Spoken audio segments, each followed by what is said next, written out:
Hello everyone, நம்ம இந்த வீடியோல எதை பத்தி பார்க்க போறோம், பென்சன் பாய்லர் பத்தி பார்க்க போறோம். பென்சன் பாய்லர் அப்படிங்கிறது ஒரு சயின்டிஸ்ட் 1921ல இம்ப்ளிமெண்ட் பண்ணாரு. ஸோ அதோட நேம் வச்சிருக்காங்க. இது என்னன்னா, water high pressure, that is super critical ப்ரெஷருக்கு நாம கம்ப்ரஸ் பண்ணோம் அப்படின்னா பபுள் ஃபார்மேஷன் இருக்காது. அதாவது லேமன் பாய்லர்ல பபுள் ஃபார்மேஷன் மேக்ஸிமம் இருக்கும். அதை அவாய்ட் பண்றதுக்கு இந்த பாய்லர்.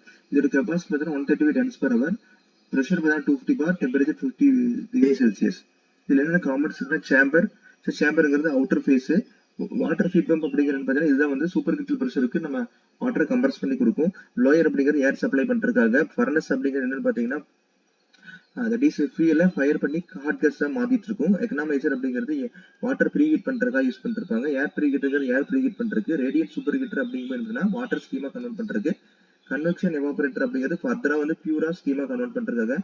கன்வெர்ட்டிங் சூப்பர் ஹீட்டர் அப்படிங்கும்போது ஸ்டீமை சூப்பர் ஸ்டீமா மாத்திட்டு இருக்கும். த்ராட்டில் வால்வ் அப்படிங்கிறது ஸ்டீமை கண்ட்ரோல் பண்ணும். சிம்னி அப்படிங்கிறது ஹாட் கேஸஸை வெளியே புஷ் பண்றதுக்காக. ஸோ இது டயக்ராம். ஸோ ஃபர்ஸ்ட் என்னன்னு பார்த்தீங்கன்னா, இங்க ஏர் ப்ரீஹீட்டர் அப்படிங்கிறது ஃப்ளோயர் மூலம் வந்துட்டு இருக்கும். That is fan. அப்போ இங்க என்னன்னா ஏர் ப்ரீஹீட் ஆயிட்டு இதை கம்பஷன் சேம்பர்ல கொடுத்துட்டு இருப்பாங்க. அண்ட் தென் பார்த்தீங்கன்னா ஃபீட் பம்ப். ஸோ இந்த ஃபீட் பம்ப் எதுக்கு பார்த்தீங்கன்னா ஹை ப்ரெஷரைஸரா மாத்திருக்கு. தட் இஸ் சூப்பர் கிரிட்டிக்கல் ப்ரெஷருக்கு மாற்றும். 220 bar ப்ரெஷருக்கு. ஸோ நெக்ஸ்ட் இந்த வாட்டர் எங்க போகும்னா இந்த எக்கனாமைசர்ல போகும். எக்கனாமைசர்ல என்னன்னு பார்த்தீங்கன்னா வாட்டர் ப்ரீஹீட் பண்ணுவோம். இங்க சூப்பர் கிரிட்டிக்கல் ப்ரெஷருக்கு மாத்தினால பபுள் ஃபார்மேஷன் இருக்காது. அடுத்து டைரக்டா இங்க ஸ்டீம் செப்பரேட்டிங் செக்ஷனே இருக்காது. டைரக்டா ரேடியன்ட் சர்ஃபேஸ் போறோம். இங்க வாட்டர் ஸ்டீமா கன்வெர்ட் ஆயிட்டு இருக்கும். அடுத்து நெக்ஸ்ட் எங்க கொண்டு போறோம்னா எவாபரேட்டிவ் சூப்பர் ஹீட்டர். ஸோ இங்க ஸ்டீமா கன்வெர்ட் பண்ணதை மறுபடியும் ஃபர்தரா ஹீட் பண்றோம். அதுக்கப்புறமா மறுபடியும் எங்க கொண்டு போறோம் பார்த்தீங்கன்னா கன்வெக்ஷன் சூப்பர் ஹீட்டருக்கு கொண்டு போறோம்.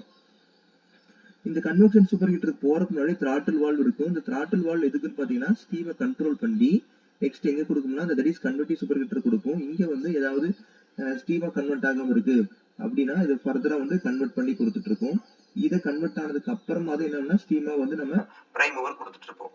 இப்போ அந்த எவாபரேட்டிவ் ரேடியன்ட் சர்ஃபேசஸ்ல ஹீட்டான ப்ரொடியூஸ் ஆன ஸ்டீமை எவாபரேட்டிவ் சூப்பர் ஹீட்டர் கொடுக்குறோம். இங்கேயே சூப்பர் ஹீட்டர் ஸ்டீமா கன்வெர்ட் ஆயிருக்கும். ரிமைனிங்ல ஏதாவது வேப்பர் இருக்கு, வாட்டர் வேப்பர் இருக்கு அப்படின்னா அதை கன்வெர்ட்டிவ் சூப்பர் ஹீட்டர் மூலமா ஃபுல்லா பியூர் ஸ்டீமை கன்வெர்ட் பண்ணி பிரைம் ஓவருக்கு கொடுத்துட்டு இருப்போம். இதோட ஒர்க்கிங். அண்ட் தென் பாத்தீங்கன்னா இங்க பாட்டம்ல இருந்து என்னன்னா ஃபியூயல் ஃபயர் பண்ணி ஹாட் கேஸஸ் ப்ரொடியூஸ் ஆகும். ஹாட் கேஸஸ் பாட்டம்ல டாப் வரைக்கும் நம்ம டிராவல் ஆகிட்டு இருக்கும். இப்போ இதுல இந்த ஹாட் கேஸஸ் ஸ்டீமை கன்வெர்ட் பண்ணது போக ரிமைனிங் வேஸ்ட் ஹீட் இருக்கும். அந்த வேஸ்ட் ஹீட்டை என்ன பண்றோம்னா எக்கனாமைசருக்கு அண்ட் தென் ஏர் ப்ரீ ஹீட்டருக்கு சூப்பர் ஹீட்டருக்கு நம்ம யூஸ் பண்ணிட்டு இருப்போம். ஸோ இது பாயிலோட பர்ஃபார்மன்ஸை ஃபர்தரா இம்ப்ரூவ் பண்ணும். அட்வான்டேஜஸ் என்னன்னு பாத்தீங்கன்னா இதுல பபுள் ஃபார்மேஷனே இருக்காது. ஸோ அதனால ஹீட் ட்ரான்ஸ்ஃபர் நம்ம ஃபர்தரா இன்க்ரீஸ் ஆகும். இதோட இது ஒரு light weight boiler. And then பாத்தீங்கன்னா இதோட காஸ்ட் ரொம்ப கம்மியா இருக்கும். அண்ட் தென் இது ஈஸியா ஸ்டார்ட் பண்ணலாம். 15 minutesக்குள்ள ஸ்டார்ட் பண்ணிக்கலாம். டிஸ்அட்வான்டேஜ் என்னன்னு பாத்தீங்கன்னா இதுல சூப்பர் கிரிட்டிக்கல் டைப் ஆஃப் பாய்லர்ல இது control requires to be inspected every time to prevent an explosion.